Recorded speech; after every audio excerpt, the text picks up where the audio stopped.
Oi, gente, tudo bem? Bom dia, boa tarde, boa noite. Eu não sei a hora que vocês estão vendo esse filme. Meu nome é Roberta Cirne e estamos dando continuidade aos vídeos sobre as assombrações de Recife e Pernambuco. E hoje eu vou falar sobre um pouco de assombração e um pouco da história da cidade, né?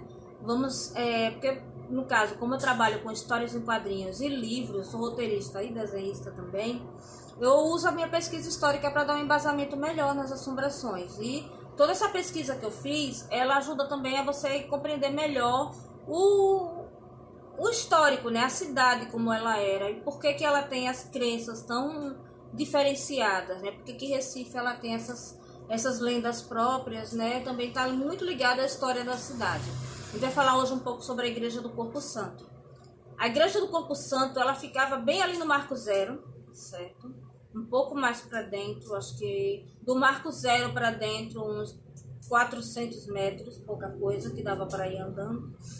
E ela foi onde o Recife nasceu, é a primeira cruz que foi fincada no Recife. E conta um pouco da história da cidade. Ela contava a parte da história da cidade, né? Ela era a igreja nasceu junto com a cidade. O Recife, a princípio, ela era apenas um porto onde as pessoas guardavam açúcar. Tinha os pescadores, era uma aldeia de pescadores, né? E que depois da invasão holandesa, como os holandeses queimaram Olinda, os holindenses foram obrigados a vir para o Recife e a cidade se formou a partir da invasão holandesa do incêndio de Olinda, né? Então, depois foi que a cidade se formou. Então, quando as pessoas agregavam ali, quando ainda era uma aldeia de pescadores, eles fincaram um lugar sagrado, né? Um lugar para rezar, que era uma cruz no chão. Era ali chamado na região de Ermida de São Telmo, dedicada ao santo protetor dos pescadores, São Telmo, né, gente? Então, a Ermida de São Telmo, que nasceu como uma cruz de madeira, depois se transformou em uma igrejinha de madeira também, madeira e palha, e depois virou uma igreja de alvenaria, e se tornou também templo holandês. Na época, eles agregaram algumas torres, né, fizeram dali o templo holandês, para vocês perceberem o quanto essa igreja presenciou a história da cidade, né? Dentro dessa igreja haviam vários altares mor, né?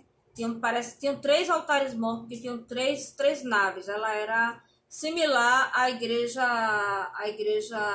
Catedral de Notre Dame, né? Ela tinha 3 alas, onde você podia andar pelo meio e pelas laterais, certo? E cada uma dessas alas ia dar num altar mor. Um desses altares mor está na Igreja dos Manguinhos, certo? Um deles está lá. E os outros altares mor dessa igreja ficaram na Igreja da Madre de Deus, que fica ao lado do Paço Alfândega. Também é um shopping, agora é um shopping, mas que era a alfândega onde os escravos eram negociados na época da escravidão. Então a gente tem que... Isso é legal, porque a gente vai conhecendo um pouquinho mais da cidade, né? Também junto com as ideias de assombrações. Essa igreja do Corpo Santo, meu pai falou que meu avô disse que foi a uma missa lá, né? E as missas lá. Então, era um lugar que agregava todos os recifenses do mundo antigo, da época antiga, início do século XX, final do século XIX, a igreja ainda estava lá, né? E o que foi que aconteceu com essa igreja? Bem, o Recife ele tinha um problema de porto, certo? O porto da gente não dava fundura para os navios atracarem. Então, como nós temos os arrecifes, que é onde fica um pouco depois da Parque de Esculturas de Brenan, que fica no Marco Zero, os navios aportavam no arrecife e as pessoas eram levadas por uns cabos e umas espécies de carrinho, de carrinho fechado. As pessoas eram levadas, ou de barco, levadas até o porto. E isso dificultava um pouco, porque às vezes o barco virava, as pessoas se molhavam, às vezes o carrinho derrubava as malas das pessoas, era um negócio assim, né?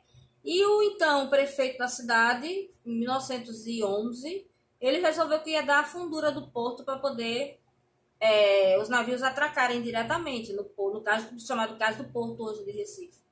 E aí as pessoas viram, né, que as ruas de Recife, ali da área do caso do porto, elas tinham crescido de forma desordenada. Elas não eram ruas organizadas do ponto de vista de uma cidade realmente, né? Elas foram crescendo a esmo. E eles resolveram que teriam que fazer uma traça moderna parecida com na época, né, de Paris, queriam transformar Recife numa nova cidade, né, numa cidade onde, se você parar para ver, o Porto do Recife está aqui e existe uma forma de mão, né? Então são as 5. Era mais ou menos a traça da época, era você ter um lugar de confluência onde as ruas iriam convergir, né? Então essa era a ideia dele. Para fazer desse jeito, ele teria que destruir alguns lugares, algumas ruas, algumas construções, entre elas, infelizmente, a Igreja do Corpo Santo. E a igreja já estava com 400 anos, gente, entendeu? Era um negócio assim, o descaso total pela infraestrutura e pela cidade, né? Pelo amor à cidade.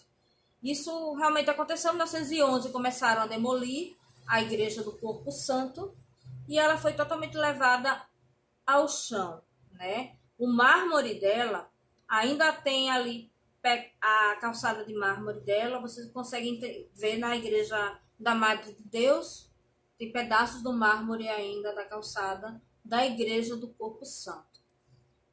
E por que eu estou falando da Igreja do Corpo Santo se eu trabalho com assombração? Bem, existe, né, a lenda ligada a Santelmo, que é o santo protetor dos navegantes, que ele faz surgir no meio do mar uma luz, os navegantes veem essa luz que chamam de Helena, e chamam também do fogo de Santelmo. E esse fogo é tipo um fogo fato que surge, são luzes fantasmagóricas que aparecem para navegantes. Dizem que são prenúncios de tempestade. E justamente por conta de nossa igreja principal se chamar Ermida de Santelmo, eu trago essa lenda do fogo fato para vocês, né? Para vocês terem E também conhecer um pouquinho da nossa cidade, né? Que Recife nem sempre foi tão organizada. Recife nem sempre teve ruas da forma que a gente conhece hoje em dia. Então, o vídeo de hoje foi para falar um pouco sobre essa igreja do Corpo Santo, que eu tenho uma tristeza muito grande, porque ela não existe mais. E foi realmente demolida, terminou a demolição dela. E a estrutura ali das ruas novas que tem por ali, que é a Marquês de Olinda, principalmente. Ela ficava entre a Marquês de Olinda e a Caixa Econômica ali, aquele museu, aquela sala de exibições da Caixa Econômica. Então, para vocês entenderem que o Marco Zero, ele não era daquele jeito, né? Ele era um lugar totalmente sem nada, né? Tudo. Ele era um lugar onde as pessoas nem um porto direito ali havia, né? Então, gente, esse foi o vídeo de hoje. Eu espero que vocês tenham gostado de saber um pouco mais sobre a Igreja do Corpo Santo e a lenda do fogo de Santelmo. E a gente marca o encontro para o próximo vídeo. Eu vou trazer mais uma assombração. E um beijo para todos. Preservem-se, se cuidem. E não vamos largar a mão virtual um do outro, né? Vamos manter esse contato, porque ficar em casa nesse momento que a gente está em quarentena de 2020 é muito importante. Um beijo, gente. Até a próxima.